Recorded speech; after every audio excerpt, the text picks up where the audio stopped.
Welcome to Beans, Bangers and Mash. I'm your host Mash, and today we are reviewing Saw, the first movie. This was released back in 2004, had a highly grossing factor in the box office, earning over $18.2 million. Now you have Lee Warner, who actually wrote the story of Saw, and you have James Wan, who actually directed. Now these two absolutely created such a masterful story for a movie, one of the greatest franchise in horror history because of how detailed the story is. Now, as you may know, I'm a huge fan of Saw and I fucking love all their movies, and I will provide you an actual Saw ranking, and I will also provide you an actual full story and analysis of every single Saw movie. I'm going to keep it as a review this video, but throughout the next few months I will definitely go deeper into the Saw story because how detailed this actual story is and how everything just fucking connects. Even the latest movie Jigsaw, it all connects with this actual movie. If you haven't seen Saw, I question what the fuck are you doing? Do you have fucking rocks in your head? Because you can't watch the rest of the Saws without watching this. It creates the foundation of the Saw franchise, and it's just one of the best Saw movies. One of the best. So without spoiling much of the story, we have these two individuals that are stuck in a bathroom, and in the middle is a corpse, which is surprisingly Jigsaw. So you have Adam, who is a budding photographer that loves taking photos, and then you have a doctor called Dr. Lawrence Gordon. Now, believe it or not, there are so many flashbacks throughout this film just tying everything together.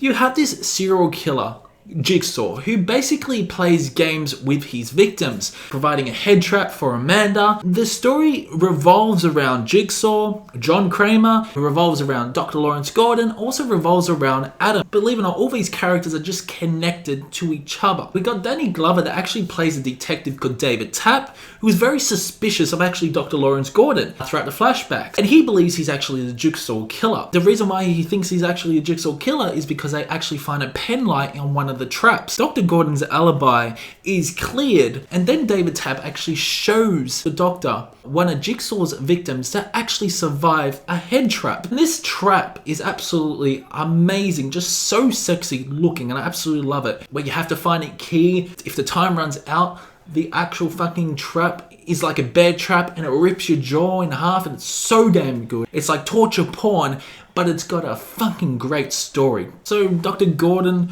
looks upon Amanda, and Amanda is absolutely frightened, and she says to the detectives that, you know what, Jigsaw saved me.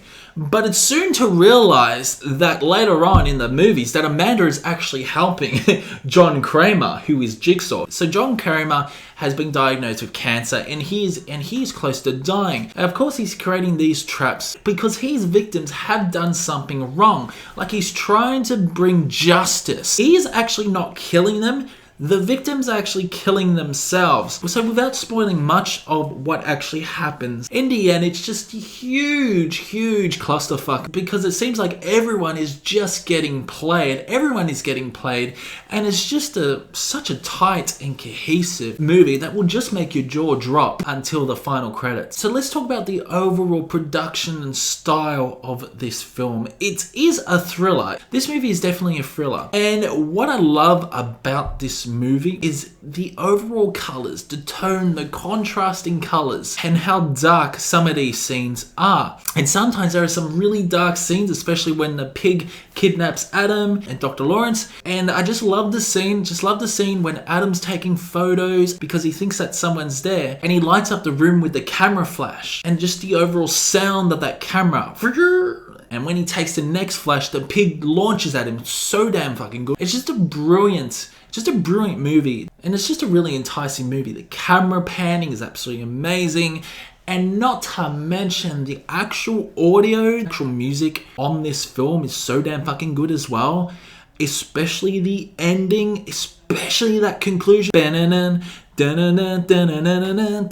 Oh my god, I love the melody. I love the melody of the conclusion and how everything just ties in together, and how Adam could have saved himself at the very beginning when he woke up. One of my favorite movies of all time, Saw, is easily easily a 4-star movie. I absolutely adore it. It's definitely not my favorite Saw movie. That will come in the near future. You will find that out in the near future, but you have to watch this movie in order to understand the actual story.